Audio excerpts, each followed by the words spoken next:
Hi, Helena. Hi, Adam. And hi to all of our listeners. We're back for, episode 2, season 2. Very exciting. So exciting.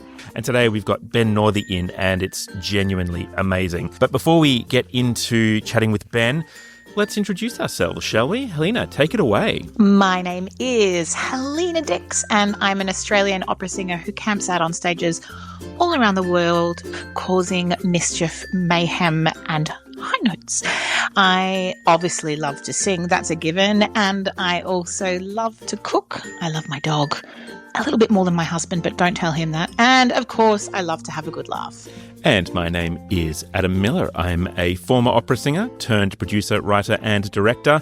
And Helena, you and I have had a lot of opportunities to work together over the years, which have been incredibly pleasant. I've always enjoyed them. And we've always had a good laugh as well. So, shall we just jump into introducing Ben? Absolutely, yeah. So we have Ben Northey, maestro superstar around Australia at the moment. Ben is one of Australia's most sought-after conductors. He's chief conductor for the Christchurch Symphony Orchestra, principal conductor and artistic advisor for learning and engagement at Melbourne Symphony Orchestra, and conductor in residence at the Sydney Symphony Orchestra. He also holds the title of Professor of Conducting at the Sydney Conservatorium of Music.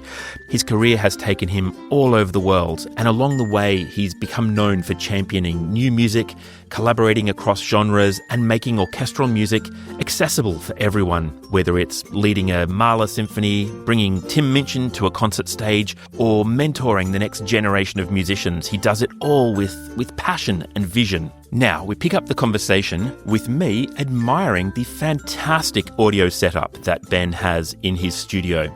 So if you want to hear all about that, or Ben's amazing career, or even his viral hit online, then listen on and hang around at the end to hear a little wrap-up chat with Helena and I. During COVID, I did heaps of radio from this studio. Yep. And this is just out the back of my house. It's like a little man cave. But because ABC, they would often pre-record and then go to air later. But if I had to go in live, they'd often just use Zoom. And actually, this was really good quality for Zoom. So I got a decent mic and a decent audio interface and all that kind of stuff. So I am pretty well set up for this stuff. That's fantastic. So do you get banished for practice and things like that, or? The kids own the house. I'm just a guest. I'm just a guest. I can relate. I built a studio in my garage, which is where I am right now. Yeah. And then, of course, my eldest daughter took it over and went, I can record in there, right? It's theirs. It's theirs now. Yeah. How many kids have you got? Just 2, thank God. That's the right number, 1 for each hand. That's what we kind of worked out in our family as well. It's more than enough. And how old are they? They're 13 and 11. Wow. So- Okay. So, because you travel a lot, right? Yes. So where are you based at the moment? Melbourne. So you're based in Melbourne, but you're working in Sydney, you're working in Brisbane. You're absolutely everywhere, aren't you? About 7 months away. Yeah. Jeez. It's a lot. It's really, really tricky. Yeah, when I was producing it at full tilt, I was the same. It was, anywhere between 7 to 9 months away of the year. It was just too much. So hard. Yeah, it is too much. I agree. agree. Did they get a chance to come and see any of your shows? Every now and again, when they're interested. What was the only one they were impressed with? I can't even remember. It was one of the collaborations. And the compliment I got was, Dad, that's actually quite good. Mate, you have arrived. You have arrived. It was like, I can't remember what it was. It was like. But you've done some amazing collaborations. So Tommy Emmanuel, a whole bunch of other. Who else have you worked with? Oh. We're not going to record, Adam. We could use some of this as gold. We're recording. Oh, we're recording. We're recording. Right, okay. Yes, Sorry. I have worked with many people. I mean, I don't even know where to start. I've bbeen in this business for so long now. If you stay in the business long enough, you end up working with everybody. That's what I've worked out. Full circle. You just go through the entire list. So the question is just who you haven't worked with then. That's really what it is. Pretty much. Helena Dix. There you go, Helena Dick. We have to fix that, don't we? Yes. You know, it's funny because you and I go very, very, very long way back, and you won't remember this, but I believe you used to play the saxophone. Am I did. right? Yeah. Did you play the saxophone with Andrew Arnie and Yeah. Victor Brinkat. And Yeah, that is going back a ways, but yes. so around your that name time. first came up in those days because Victor Brinkat. Now, I don't. Was this late? Are we talking like late 90s? That kind of. Yeah, Yeah, we're right. talking late 90s. And Yeah. Victor Brinkat was my first boyfriend. No way.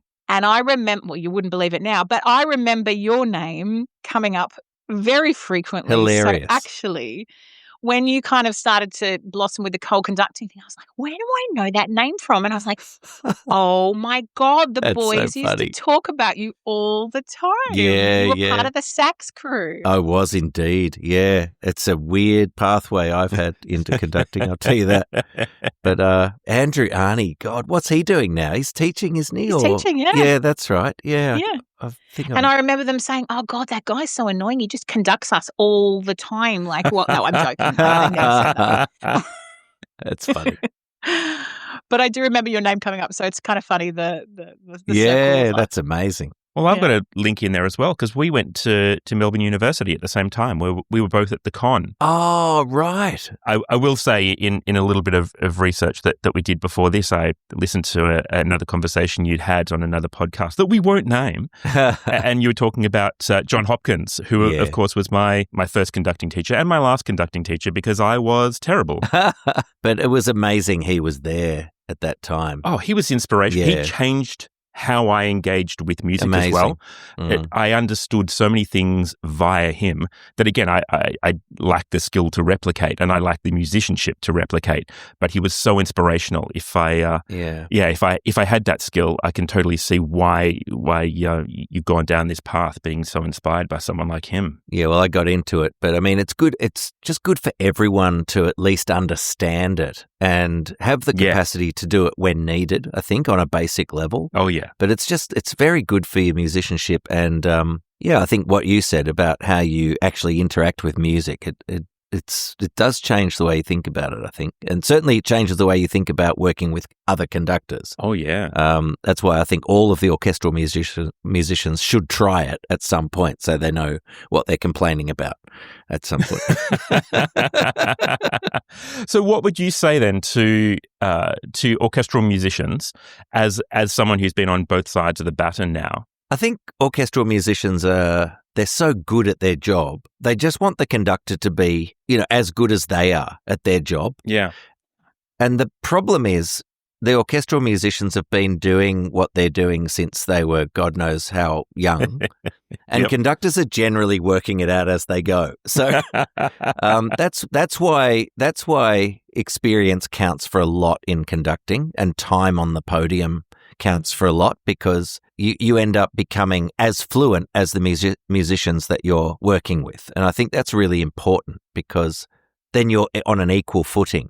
Because most of the time when people are starting out with conducting, they're actually not on the same level as the musicians. Nowhere near. They might be equal as musicians, but they're not as good as at their job as the musicians are at theirs. Oh, wow. And once that becomes equal, and that took me a long time, I reckon, but then it changes quite dramatically, because it's quite different to practicing conducting on your own to getting up on the podium and being a collaboration. So that makes perfect sense that you have to have all that, all that experience to get up to that level. Well, it's so much about the relationships, as you know. I think that only comes with time and that understanding of what the job even is. You think when you're starting out, you need to sort of have all the answers and take full responsibility for everything.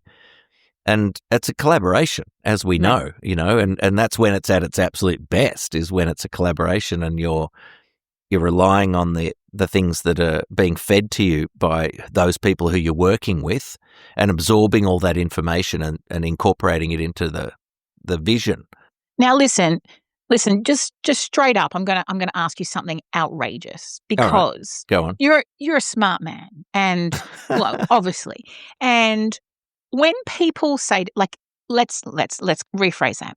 When ignorant people ask me, and they do quite often, if I have someone come to my concert that's never been to classical music before, and they want to come hear me sing and they're super psyched, one of the most common questions that people ask me is, the guy, like, waving his arms around, the conductor, like, what is, like, I don't understand his job. And I get so offended and, like, on the conductor's behalf, unless I don't like them. But I do get and I've never been able to form an intellectual answer to the, let's say to the ignorant. So let's say to the common folk. I don't mean ignorant in a negative way, of course, listeners. I love you all, but to people who know nothing about music, kind of how would you describe a conductor's job for those people? Well, I had a very puerile definition of this that I used to use when I was teaching other conductors or doing masterclasses. And it was something along the lines of being able to communicate a desired musical vision through the art of gesture. Okay. Now that's a very simple description.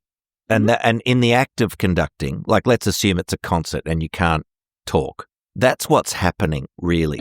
But beyond that, as I've done more of it, I think I've started to think of it more about it's more about connecting people and connecting different musical elements with each other, if you like. And so I think it's like a combination of those two things, because you turn up, you can have the clearest vision in the world. It's never going to survive contact with reality. Yeah, and every situation's different. Because you're dealing with living people. Of course. You have to be able to be so spontaneous, so responsive. And most of it, I think, is really about being able to connect people in the best possible way.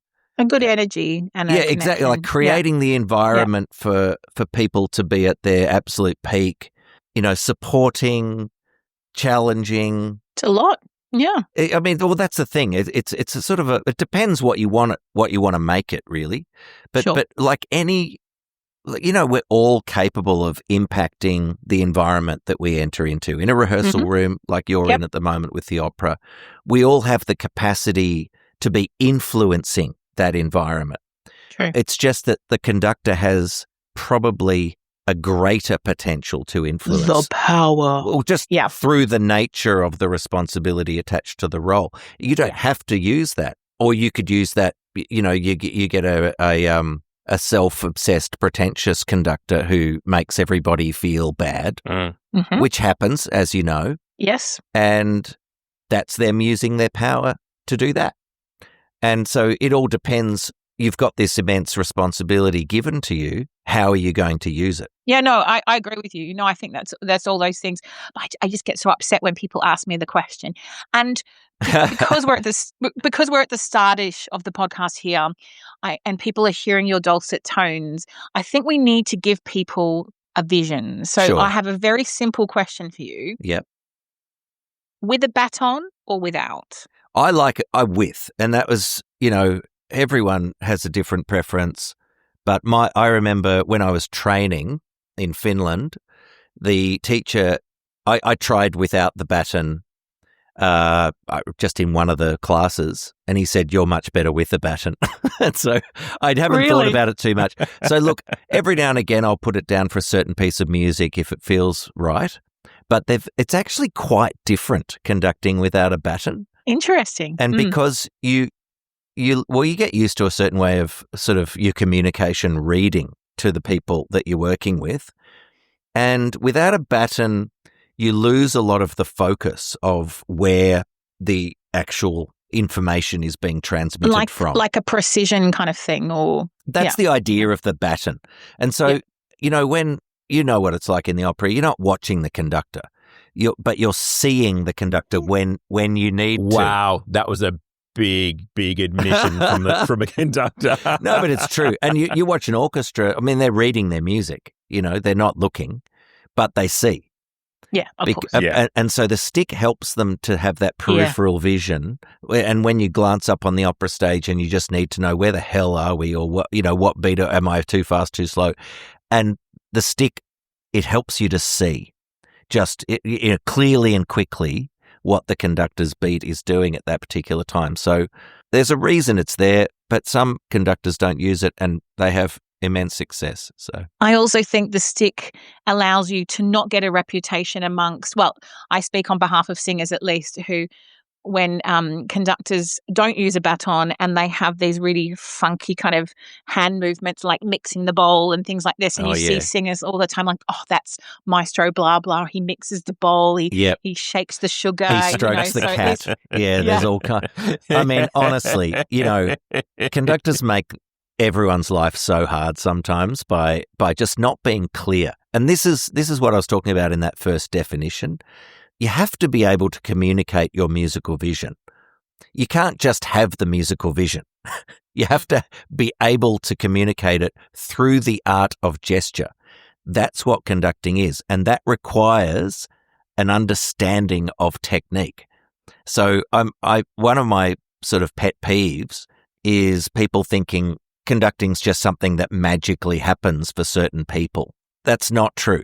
So you have to study it and learn it, and it's very complex and it requires practice and understanding and analysis. Maybe some people are very naturally gifted at it, but it's not enough just to be a good musician. Otherwise, we'd all be conductors. It's ridiculous. It's like handing someone an oboe and saying, good luck, here you go, play oboe in the Melbourne Symphony or something. It's completely unrealistic. If you had to give me a 3-layer sandwich on the 3 layers of the most important components to being a good conductor, you've said technique, obviously. Yeah. But if it was a 3-layer sandwich, what would the other 2 layers be? Well, it's interesting because I'm doing a lot more teaching now, and so looking at potential. So how do you assess potential in anything, really? I mean, you kind of got to go with your own gut, but I think musicianship first and foremost. Because it's all about the vision. So without the vision, the technique's irrelevant. Sure. So I would say vision, I mean musical vision. So, elite musicianship. I would say the interpersonal skills are absolutely crucial, and then work ethic. I'd say it's those 3 things. It's people who, see, I got the bug for it through John Hopkins, who Adam mentioned earlier, and that led me to want to work. So I had a hunger to learn.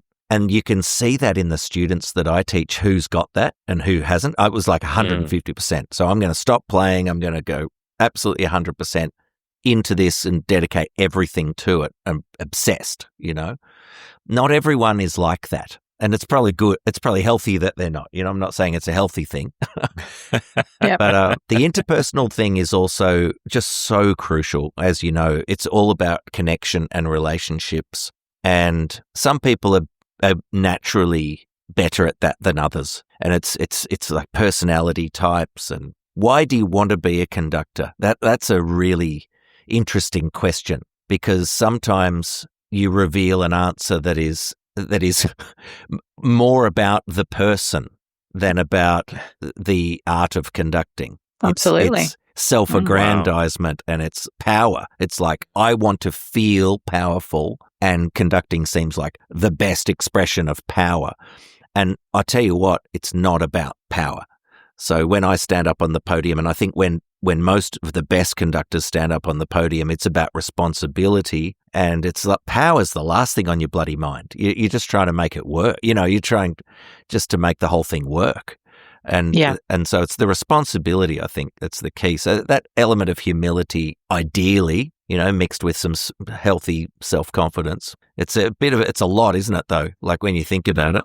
Yeah. Oh, yeah. So you talk about that 150% that you give to conducting. Do you still get a chance to play it all? No. I play the piano. So that's the way I connect with music. The problem is, so conducting's now my instrument. So I get the same feeling from playing when I'm conducting, and I'm lucky I get to do it a lot. So I don't miss playing, even though I did play for a long time and professionally and all that. But for me to get back to where I was as a saxophonist, it would take me years. I was playing every day for 15 years. And so, you know what it's like. And because it's even worse, because I work with the world's best musicians on a regular basis. And so I just think, well, I'll just leave it to the professionals now. There's nobody wants to hear me play the saxophone after years of not having played. So, piano's useful for conductors. I Very got on good the skill. drums recently after I learned drums at school because I always would hear everything with melodically, and my rhythmic skills were rubbish. I was in the Australian Girls Choir and everything, but my rhythmic skills always needed work. So I thought I'll dedicate myself to something where I can't sing with it. My mother was devastated because she got me a drum kit and she made me promise. She's like, okay, so let's see how this goes if it helps you. And I was like, yeah, Mum, it really will help me. The problem was I was immensely uncoordinated when it came to the actual kit. So playing the timps in the school orchestra, great. Like, the triangle, mate, you could always rely on me. But the kind of coordination in the drum kit. But what would happen would be I'd, have a little beat going, and then I'd be like, Oh, yeah. And my mum would be in the background afterwards. She's like, Helena, the drums are meant to not sing with, like, just please don't. Like, keep them separate, And, and years later, I was head of singing at a school in London, South Bank International School, and one of their drummers, one of the kids, just like threw up just before the performance, and everyone was like, oh no, what do we do? What do we do? What do we do? And I'm like, all right, I'll do it. Your moment had arrived. And all my students were like, what?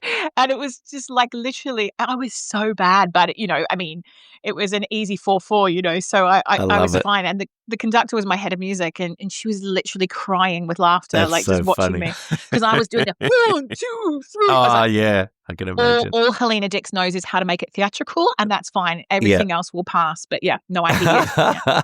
Good for you. I'm sure your sax playing would be much better. Oh my God, Helena, you talk about timpani, which just reminded me, of course, Ben, your viral video. Oh my God. I saw it. Oh The my God. best. It's one of the coolest things. I think I watched that 1,000 times and I Well, showed me it to like too. 1,000 people. At one point in the first week of that video, it had been viewed 5 million times or something. And then I thought, I'm a million of those. Because I was like obsessed with the video myself. It's so good. But, now it's just ridiculous how these things happen. I mean, it's just so random. For those people who haven't seen it, the mallet head came off a stick that Claire Edwards was using, and she was playing the bass drums. It was a big percussion concerto down in Tasmania, and it was the last note of the piece. And so it went up into the air, and I just saw it out of the corner of my eye and managed to kind of decide in a moment of absolute insanity to try and catch this thing, which I successfully Which did. you well and truly did. It was Do not amazing. ever ask me to do that again. Unrepeatable. And then TSO kind of edited up this clip of it, and it's now been viewed about 30 million times. I'm not surprised. It's just insane. And I'm getting messages from all around the world. I've got like way more Instagram followers than I ever should deserve, and it's just a very interesting. I'm like, when I get to the end of my life, I'll be like, oh well, one of my highlights was going viral. Like I remember that. Like that was. I highly recommend going viral at some point. Everyone should have that. It's bizarre, isn't it, what goes viral? I had a colleague Crazy. of mine recently put up a clip from La Straniera rehearsals that I did as well, and it's still going and Amazing. And I'm just like, what? When you look at it, of course, as a musician, you're like, I do much better things than that. Like I know. You caught the thing, but your facial expression when you caught it, like a naughty boy that's done something amazing. It was amazing. So good. Yes. The first thing I said was to the orchestra, I said, that was pretty good, actually.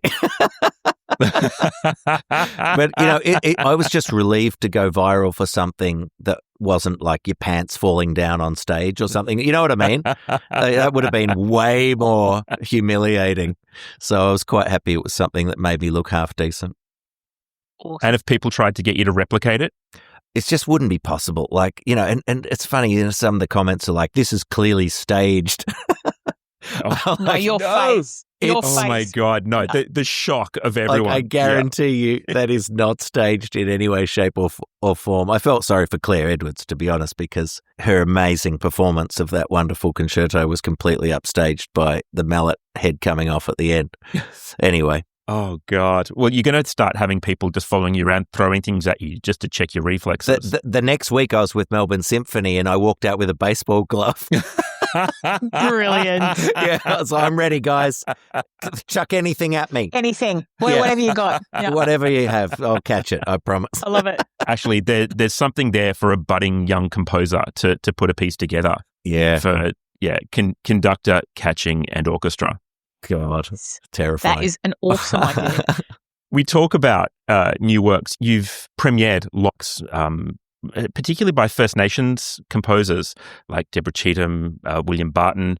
What makes you choose the works that you want to bring into the world? Well, sometimes they choose you. You know, it might be a project that the orchestra has decided to do and it happens to fall to you to do. So I think that's probably how it perhaps first started, with the connection with Deborah, for example, like getting the chance to conduct her big war requiem, Umarella. Yeah, amazing. That just fell to me, really. But it suits me because I'm sort of overly nationalistic about Australian culture, because I feel like it's fascinating, our history of Western music here in Australia. Yeah. We've got a unique culture. We're an outstanding musical nation. We've just got so much talent and people like yourself, Helena, doing amazing things all around the world constantly. And yet I would say we're very unclear on our own unique cultural identity. Our voice. Yeah, our voice, you know, musically. That's right. And so when you and even now it's still a vexed conversation, because even the little bit of Western musical history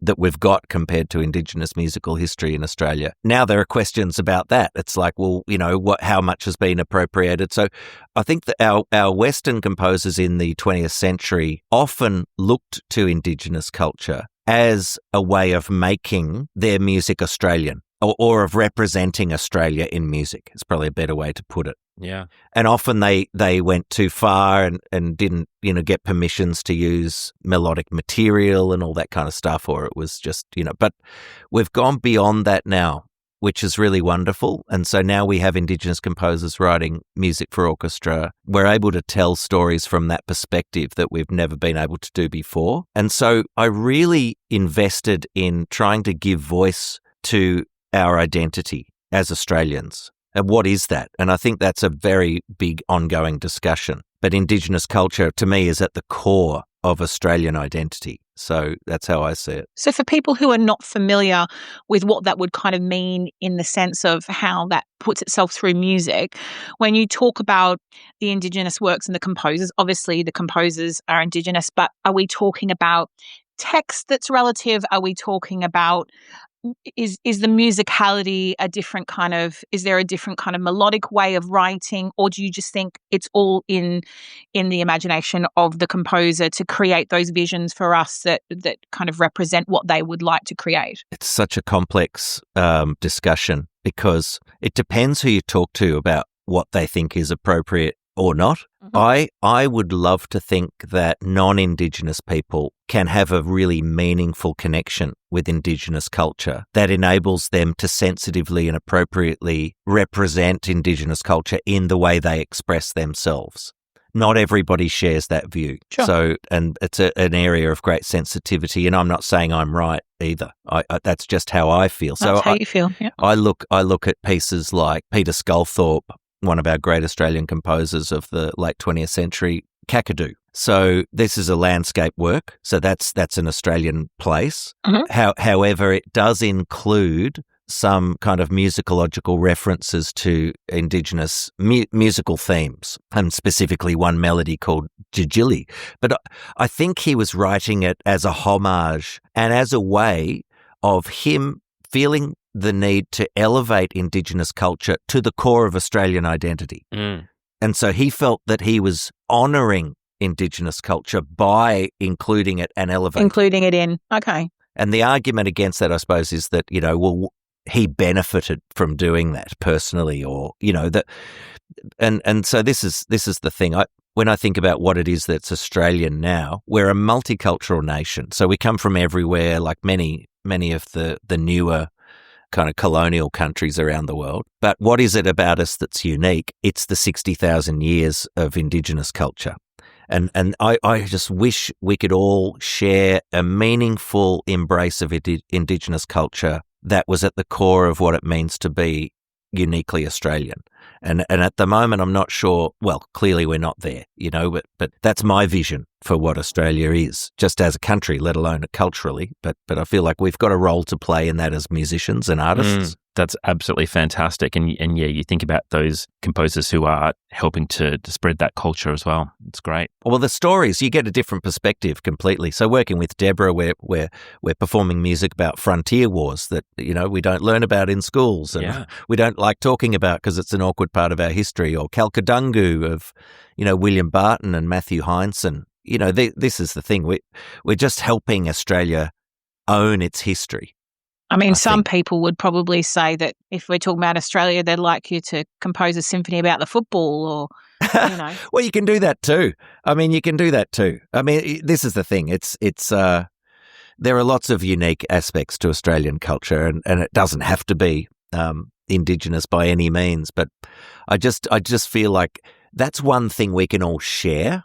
So, I feel like everyone's from everywhere. We've all got our different cultural heritages. However, we share the land. Yeah. And the land is the thing that bonds us together. And that's really what Indigenous culture is probably most concerned with, at least what I've learned about Indigenous culture, connection to the land that you are on. And that's the whole idea of the welcome to country and the acknowledgement of country. It's like, this is our land, and we're actually walking it together. I'd like to think of the big wheel that is Australia. Indigenous culture's in the middle, and then you've got all the connected spokes out to the various other cultural sort of elements of it. So, but that's a big conversation. Yeah. And of course, the land, whether we're thinking Indigenous or just, or not so, the land is a connection no matter what, because I know, Adam, when we were younger, when we were doing recitals and competitions and things like that, it'd be like Australian music, and you talk of like Sculthorpe and all those people. And actually the common theme realistically with all the song choices was text all about the land and the birds and the sounds and the... Yeah, very true. So you talk about that Australianness. Do you find on a practical level, as someone who's traveled the world as a musician, as a conductor, that there's something inherently different about Australian conducting styles or music styles? Not really. I'd say we're different personalities. Yeah, we're kind of unique personalities, and I think we have I don't know, Helena, you'd probably know better than me, the way people view Australians internationally.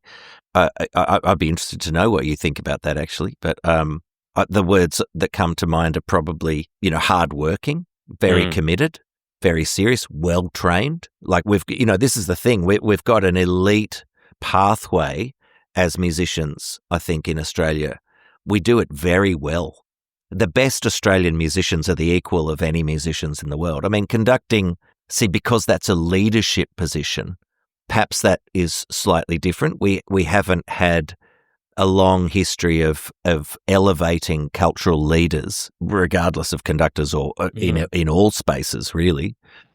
And that's also, for better or worse, an Australian trait. We're not very trusting of leaders and authority and all that kind of stuff. And I think we're still working out how we can be proud of our leaders in Australia. Yeah. At least, the numbers of, just on conductors, because that's my world, and I'm very lucky to be so busy and have positions with various orchestras and things, but it's the numbers of Australian cultural leaders who are conductors. It's, one hand through history. It's hardly anyone. And even currently, it's a very low representation.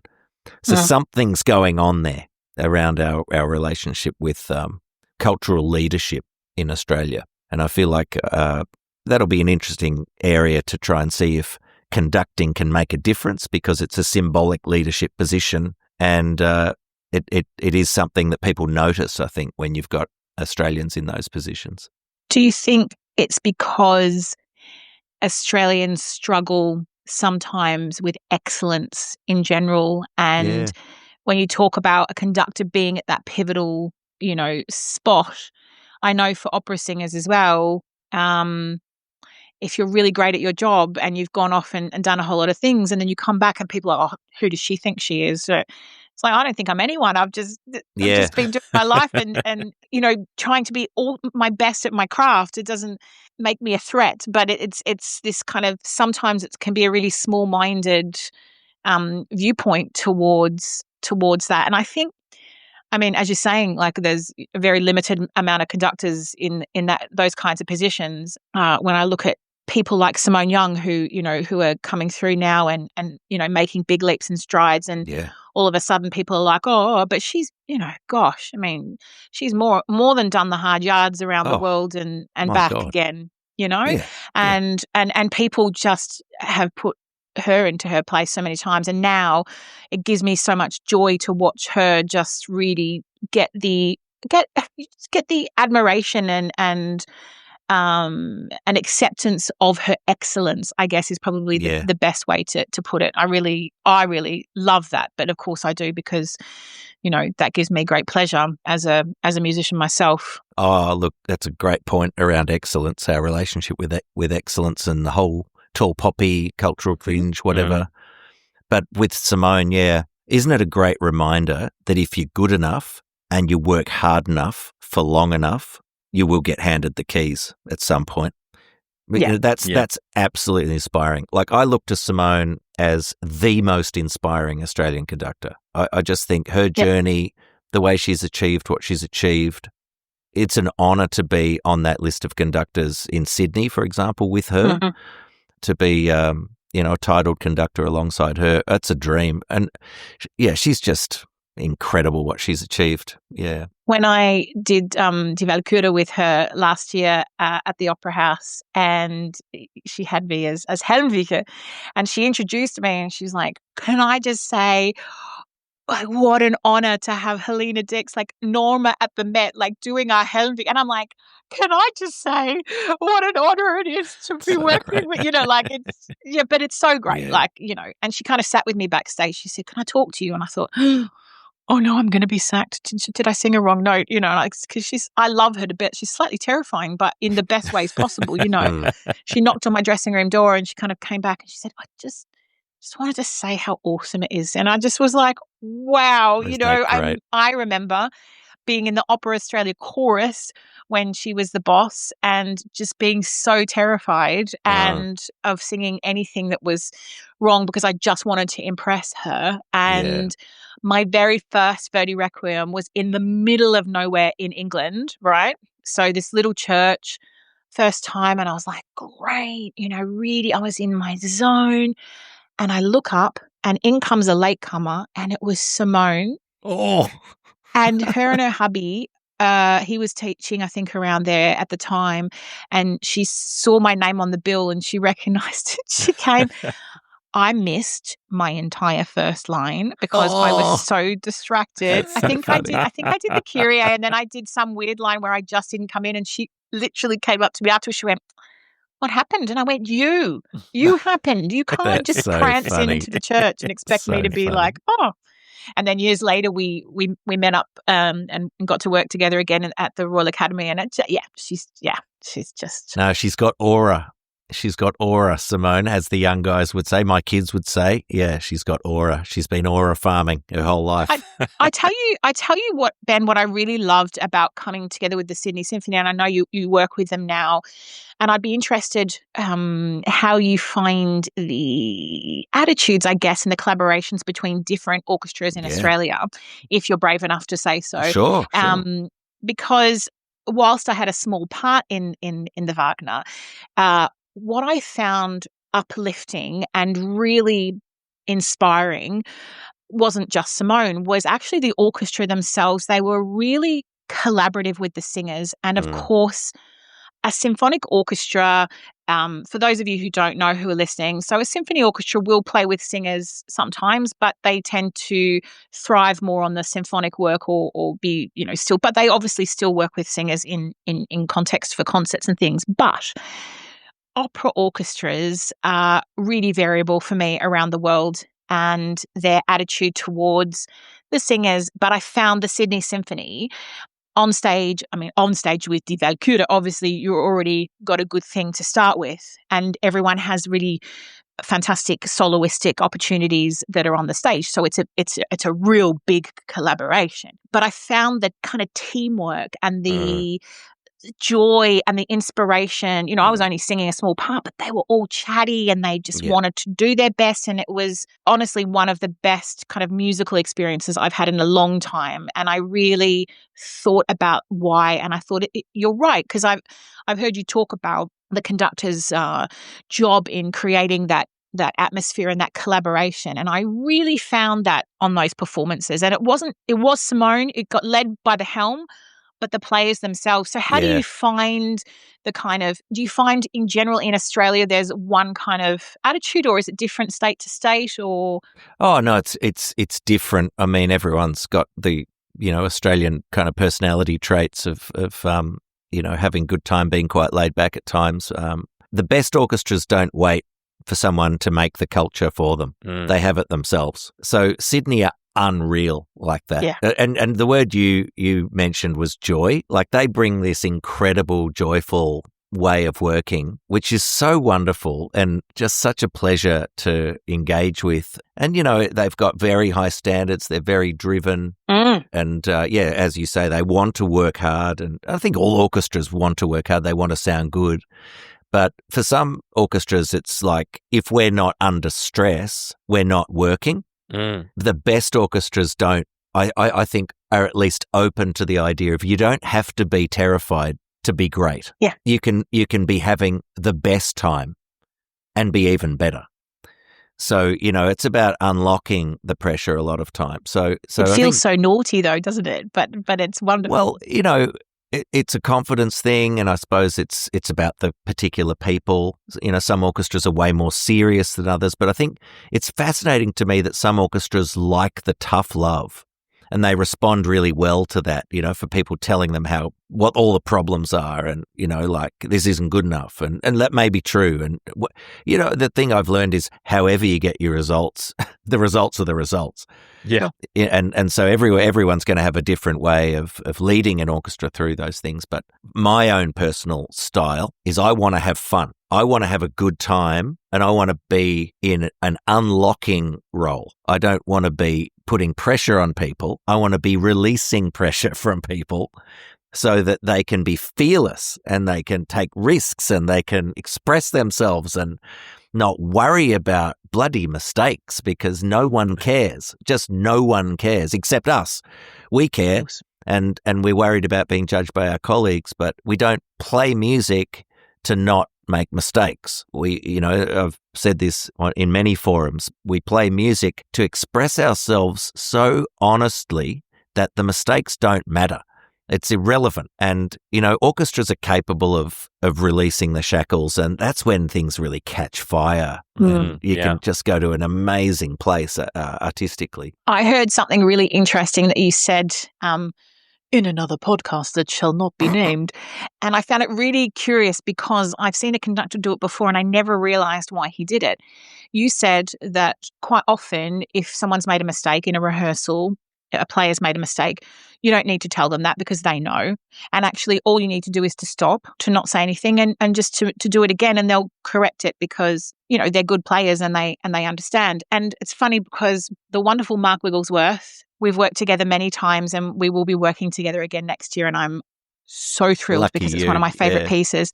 And the first time we worked together was Parsifal at E&O, and I'd never met him before, and we had the zits. And he did this passage and then he just stopped. He didn't give death glares or anything. He just stopped, didn't say anything again. And I'm like, oh my God, what's going to happen? Here's me wanting to get the popcorn out because I thought something really dramatic was going to happen. And they did it again.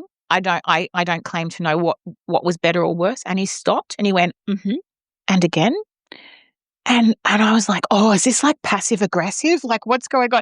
And I'd never thought about it until I heard you say sometimes you've just got to let them figure it out. Have another go at it. Yeah. Yeah. It's really interesting. And it's fascinating. Sometimes with an orchestra on the first day, you hear all the problems and everything. And, your instinct is to stop and try and start fixing all of them. But you can just play it again and half the problems disappear. But it's even more powerful letting the musicians have the night and then coming back to it. And so, it's incredible the way that works. Like you're this is the empowerment thing, right? You're not taking responsibility for every problem. Mm-hmm. You're letting people do their job, actually. That would be chaotic, yeah. Well, it's just you've got all this immense talent at your disposal. You have to work out how best to use it. And it's like it's not really even delegating. It's just allowing people to learn and to work things out. They need time. And that's how I like to work anyway. Nice. But Mark, he's the greatest. I assisted him on Don Giovanni up in Sydney years ago. It was such an amazing experience. And I think everyone's very lucky who gets a chance to work with him. My manager literally nearly had a nervous breakdown because we were talking about, I'm not allowed to say what it is, but we were talking about some work for next year that Mark and I will be doing together. And I forwarded my agent an email that Mark and I had written to each other where I call him Wiggy. And my manager was like, "What are you doing? It's Mark Wigglesworth. You don't call him Wiggy." I'm like, "That's what I call him. We've been friends for years. Like, I call him Wiggy." I love it. When I did the Parsifal, and everyone was like, "Oh, this man is like amazing," and all the women were like, "Oh my God, he's so beautiful." And I saw him and I was like, "What?" And then he conducted and I was like, "Oh, okay, I get it." There was something so beautiful. He is such an understated conductor in the physicality of how he does everything, and yet the man controls and creates. Literally, I don't know much about conducting apart from who I like to follow and who I don't. But what did I say that out loud? But I love him, and we did Turn of the Screw together. And he'd be brilliant at that. It was just, it was magical. He's got incredible integrity. He's got strength of vision. So I think that's what I notice about conductors like Mark. He's got such a clear understanding of what he wants, and yet he doesn't impose. He draws it out of people. He's a little bit like my mum. He's kind of a little bit more terrifying when he goes quiet. Like, yeah, that's right. That's true. It makes you listen just that little bit more. That's very true. Oh, that's great. Ben, you mentioned Don Giovanni before. As a conductor, do you feel a difference between symphonic conducting, opera conducting? Is there any kind of difference to you? Oh, yeah. Opera conducting's the pinnacle. So that, well, that's the right answer. You've done very well. That's it. Correct. You've just won. Yep. We'll put sound effects in later. No, it's true. I still, I've conducted, 8 or 9 operas, I guess. It's not my thing. I love it. And I've just, been so grateful for those opportunities, but I'm not a creature of the opera like a lot of people are, and they work their way through, like Simone, repetitouring and working in houses and working their way up. But having done both, there's no comparison really. Opera is such a vast scale, and the responsibility is completely different because of the variables, the immense number of variables. The chaos of opera. And so when opera is great, there is nothing like it. It's just the best expression of this world of musical performance I've ever been a part of. And I would say that I think it's quite rare that you get that, actually. True. And it's because of all of the risks attached to this insane endeavor. And so on the concert hall stage, there's less risk, and so you're in a different headspace already. You haven't got as much to deal with. You have more predictability. Yeah, very different. Do you have more predictability because you can rely on musicians more than you can rely on singing? No. Is that where you were going? That's not where I was going. That's not where I was going at all. Fair. No, but I mean, look, no one's acting and trying to and singing at the same time for a start. You know what I mean? Like, it's just optimistic sometimes. Like, I remember doing Cossi at Opera Australia, and the director had people lying on their back, looking up at the ceiling, trying to work out when to sing. Like, it just just madness.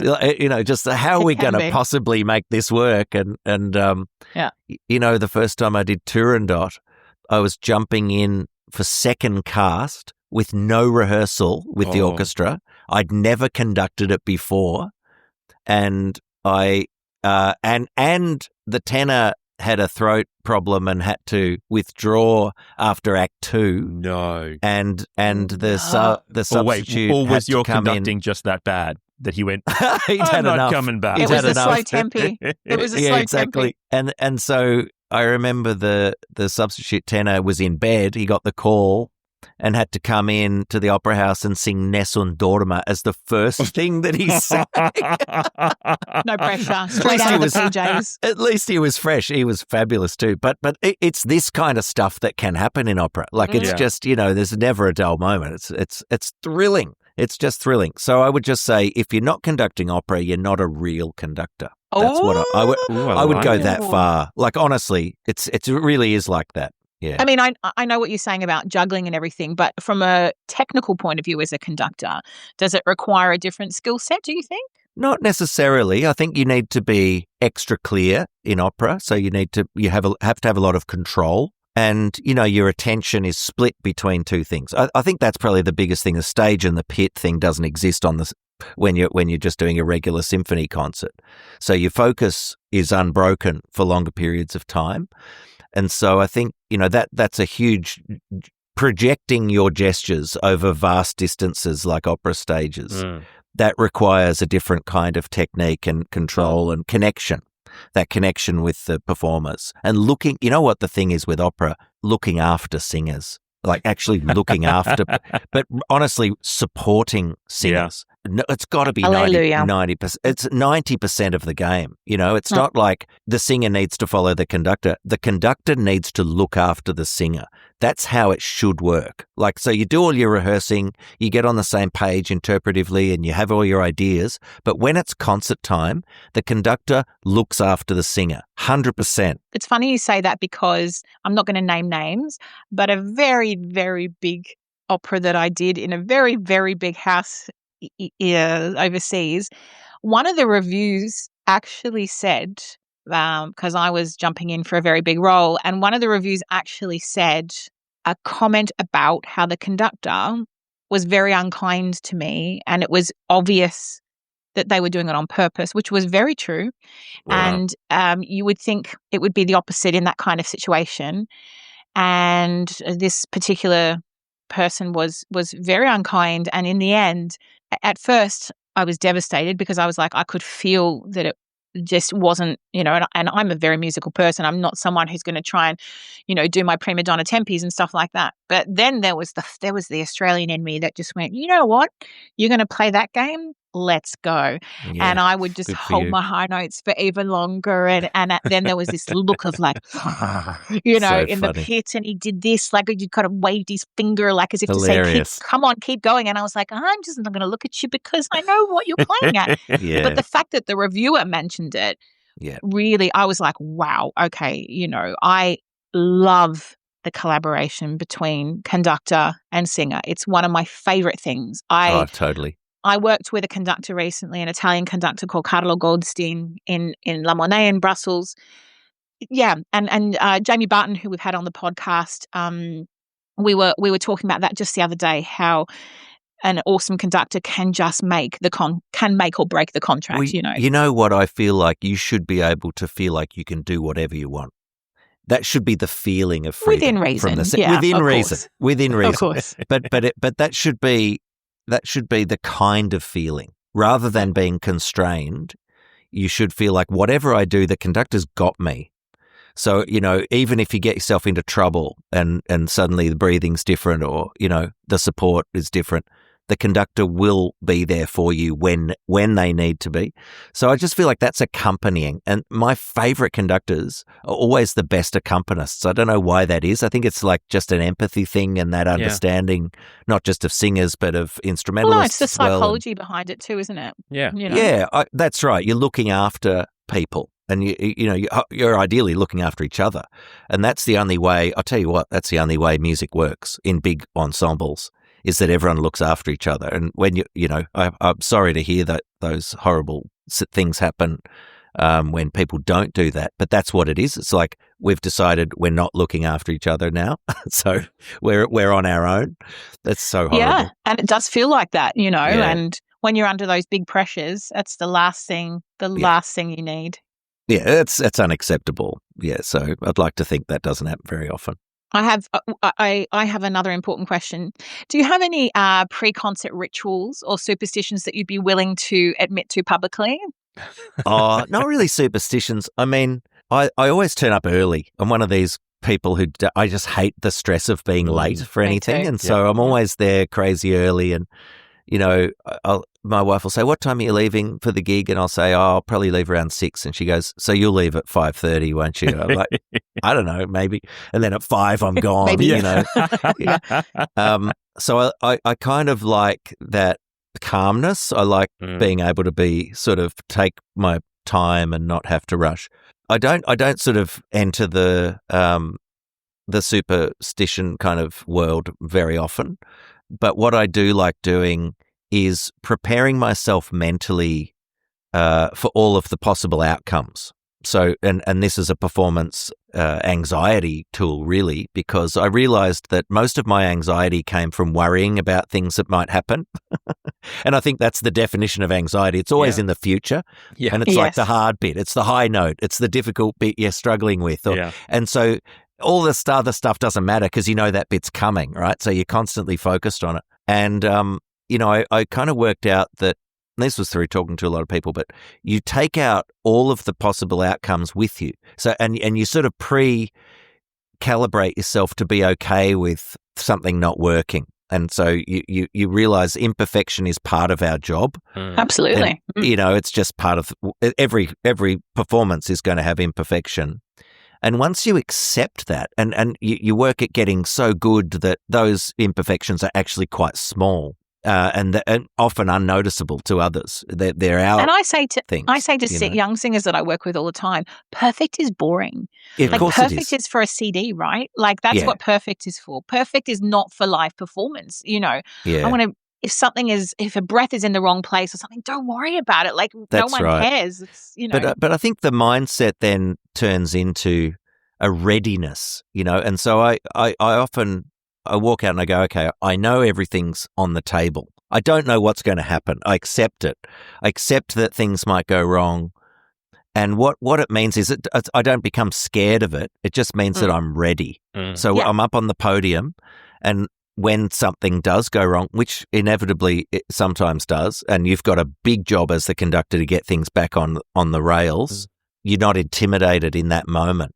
And you're actually you're like, I knew this could happen, and I'm ready to respond. Yeah, and I'm ready to make the right decision and at the right time. So I think it's just that I want to be in a state where I'm just feeling completely in the moment the whole time, and I'm fully connected to the music. I'm living every kind of emotion of it all, and I'm sort of completely alert to what all the musicians are doing. And that doesn't happen automatically. You've got to put your head in that game to do it. That's what it's taken me years to work that out. God, I wish someone had told me that earlier. And for someone like you at the moment, Ben, I mean, you really are at quite a pinnacle of career-wise at them. I'm not saying it's the pinnacle, but I'm saying you're working with so many different organizations and orchestras, and you're being a mentor and you're collaborating, but also all this different repertoire that you're working on. Every time I open up your social media, it's something different. So it must be such a marathon, a wonderful marathon, but just kind of wearing the juggling hat, I guess, if you like, between all the repertoire and getting your mind and having the time in between those things as well to prepare yourself as well for those must be really tricky. I couldn't do it unless I'd been doing it for as long. Yeah. And you draw on your experience when it gets this busy. Like I would never recommend that young conductors are this busy. This is insane, and I would never have been able to cope with the repertoire. But you start doing repertoire multiple times, you've got something to kind of go, okay, I know that piece. I don't have to worry too much about that. I can learn the other thing, and you've got time to dedicate toward things. But I think that it's just being present, just reminding yourself to be present And sometimes, I don't know how you feel, I look at my diary and I actually get scared. Like I literally get scared about what's coming up. It's like, how am I going to do this? And sometimes it's just like, I'm just going to do it a day at a time. Like I'm just literally, I'm going to get up and I'm going to do that day, and then I'll do the next one, and I'm not going to think about the week after. And it's just so crazy, this business, isn't it? Like what we put ourselves through. But as long as you're keeping yourself ready to catch the mallet when it comes at you, that's all that really matters. Well, you know what though? I'm not even kidding. I honestly feel like that was the mindset I was in at that moment. That's it. Is that I'm ready for anything, including catching a bloody mallet. You're like, who knew? Who knew you were ready for that? There you go. I didn't even know I was ready for that. And on that note, look, I think we're coming to the end of our time. But before we let you go, we like to ask 5 rapid fire questions. Are you up for our? Oh, here we go. Are you up for our 5 rapid fire questions? Let's find out. I think the first one is fairly relevant considering what we just discussed. But Ben, can you juggle? No, I would say no. That's a hard no. But you'll be fantastic in slips. That's what we know. I can juggle one ball at a time. That's all. There's a quote. There's a quote for the podcast. Question number 2. Have you ever busked? I have. Yep, I've busked in the Bridge Street Mall in Ballarat as a teenager. Fantastic. Yeah, I think we made some cash too. My friend Paul and he was playing trumpet, I was playing saxophone, and I'm pretty sure we made about $7 back in 1983, which is good money. You could buy a house with that. Yeah, totally. Yeah, exactly. So, if you weren't an instrumentalist / conductor / mentor for all these wonderful things that you do you have a job that you would love to do that's completely irrelevant from what you do now? Oh, that is such a good question. I'll be boring and say teacher. I feel like I come from a family of teachers. My dad was a teacher, my brother's a teacher, and that's something that I would have probably been naturally drawn to. I almost want to say politician, but it's such a horrible world that I would have regretted that decision if I'd gone into it, I'm sure. There's still time. No, there's not. There's really not. They can have it. Right. If you could perform a duet with anyone in the world, living or dead, who would it be? Oh, my God. Wow, you guys don't muck around. Oh, no. That is a formidable question. Straight to the hard questions. Oh, wow. It has to be Beethoven for me. Like I just... Nice. I would not be able to resist actually just being in the presence of Beethoven, having conducted so much of his music. And there's probably many musicians from the past, but there's something about him that I'd have so many questions and I'd just be fascinated to hear him play and just see what he was all about as a person. Yeah. That I just could not resist spending an hour playing a duet with Beethoven. I can see you guys together. I'm imagining it. I'm not sure what he'd make of me. What instrument do you play? Saxophone. The what? The what? Hasn't even been invented. Exactly. We'll get there, Beethoven. Ben, if you had to enter every room with a personal theme song, what would it be? Oh, that is good. Oh, look, God. I mean, probably it's not like Curb Your Enthusiasm. I wouldn't go for like the tuba or anything like that. I think I'd like to make an impact. I'd like to change the energy of every room. And so I will go with the main title from Star Wars.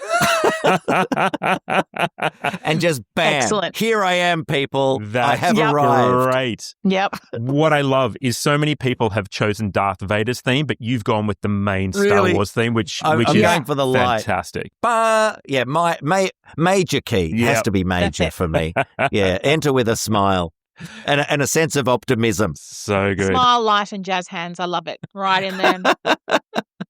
Now, Ben, this is a bonus question because we have a bit of an ongoing joke that goes back to our first ever episode. Benjamin Northey, do you eat pizza with a knife and fork? No, I do not. Yes, I am married to an Italian. I am married to an Italian, and that would be grounds for divorce in our family. Not an option. Fantastic. Fine, whatever. Oh, Whatever. wonderful. You get 1 point. Adam. Are you a knife and fork person, Helena? I am. Oh, good for you. And when Adam discovered this, it's just he's never let me live it down to the Nope. to the Yeah, point right. of like giving me a cookie at his house and putting a knife and fork next to it. I'm telling you, it's like it's going to be. I'm ongoing. glad that civilized people like you exist. I really am. Not like us peasants I was here. going to say, with as our long as the hands. rest of us can just use our hands, I'm fine. It's okay. Awesome. Thanks, you guys. So great to talk to you. Ben, thank you so much for coming on the episode. This has been such a joy. You're amazing. This has been such a great chat. You guys, come on. It's been a real pleasure to talk to you, and great questions. And yeah, I'm looking forward to seeing you in the flesh soon, Helena. And good luck with the opera. Hope it all goes well. And Adam, thank you, mate. And hopefully our paths will cross, and we can reminisce about uni For some more. sure. Take care. Thanks thank so you for much. finding time in your very busy schedule, and all the best. I look forward to carrying on following your social media and feeling tired just looking at all the various gigs that you're doing. But hopefully we can collaborate one day soon, Ben. I hope so. Yeah, and likewise. Thanks. Bye. All right, Yeah, you guys. all right, mate. Thank you so much. See ya. Go well. Bye. Oh my gosh, that was the most interesting chat that I've been part of for such a long time. What do you reckon? Absolutely. I mean, not only is Ben hot property right now all around Australia, conducting on every platform, but I really feel like even if you know nothing about conducting or Ben as a human or as his job, that you would really learn something from that episode. Like I even came out viewing conductors in a slightly different way with some of his descriptions. Really fascinating. Oh, there were so many takeaways for me. I just don't even know where to start. I loved the way he described orchestras who didn't feel like they were working unless they were under stress, because I see that in the corporate worlds as well, that you see organizations, you see groups of people who, unless they're under the pump, they don't feel like they're really working. And I loved that he wanted to bring that joy and start to relieve some of that pressure. I thought that was a really interesting insight that I haven't recognized before. And thinking about conductors as being humans and having to, No, we're not going to go that. What? Come on. But I do think as you evolve through your career, the conductor becomes a very different person to you as an opera singer, at least for me. Someone that you're frightened of when you're younger and want to do the best job for because they're in that power seat. But then someone who that, mutual collaboration as you get older is just so wonderful. And when you find people on the podium that work that way with you, there is nothing better as far as live music making is concerned. It's incredible. And also, look, another revelation for me was the way he talked about opera, the chaos of conducting opera, because he's trying to hold those two worlds together, the stage and an orchestra in front of him. There are so many more variables to deal with that I'd never thought of before, because as a singer, I was the variable. Exactly. But I'm glad he got his priorities right as far as opera being the piece de resistance. Oh yeah, no, that was right. He won all the points then. We were done. We could have just finished the episode. Yeah, exactly. I also loved the idea that you don't have to point out the orchestra's mistakes up front. It's not about you. It's about giving them a chance to be the musicians that they are and to bring their own autonomy and agency to that process. Absolutely. And I'd never really considered what he said also about how when a conductor gets up for the first time, most of the time they're far more inexperienced than so many of the players. I was like, oh, wow, okay. Yeah, because they've been doing it since they were kids, right? But no conductor does that from being young. Yeah, it's interesting. I really hadn't thought anything about that. I literally gained so many little insights in that chat. I loved it. Probably my highlight was when you were talking about how busy Ben was and you talked about him wearing his juggling hat. And I just thought, juggling hat? What the hell? And all I wanted to do was derail the entire interview and just really dive into what the hell a juggling hat was. And now we can. Now we've got the time for it. Ben's gone. We've got the opportunity. Paint me the picture of the juggling hat that you are picturing Ben wearing. Well, the idea of the juggling hat is when you say that someone does a lot of stuff and they juggle a lot of things, things. And then in my head, someone who juggles uses their hands, but he can't use his hands because, as he told us, he uses a baton and, so his hands have to be free. So I have the idea of the hat. I buy it. With the hands juggling the schedule up there. I mean, I think it's going to be a winner, quite frankly. I think that's an extra piece of merch we need to add to the shop. So we've got ducks, we've got some mugs with some great phrases on them, and now we've got to sell a juggling hat. What do you reckon? And the juggling hat, if it's really made well, could be responsible for catching any stray mallets from the symphony orchestra lead percussion, like he did in Tassie. So there you go. Yeah. No, that's fantastic. All right, look, I think that's probably enough time for us today, but everyone should tune in next week because we've got 2 amazing mystery Wagnerians. We've got our Wagner episode. Helena, anything you want to share? Any hints, any tips about who we might have on next week? All I want to say is that these 2 are leading the world stages in Wagner, and it's going to be an awesome episode to talk all things loud and Wagnerian. It was a great chat. I've got to say, it's one we've pre-recorded and you're going to love it. If you know nothing about Wagner, you're going to love it. If you're a Wagner diehard, you're going to lose your mind for these people. That's all I've got to say. Yeah, that's exactly what I would have said as well. All right, we'll see you all next week. Bye. Bye.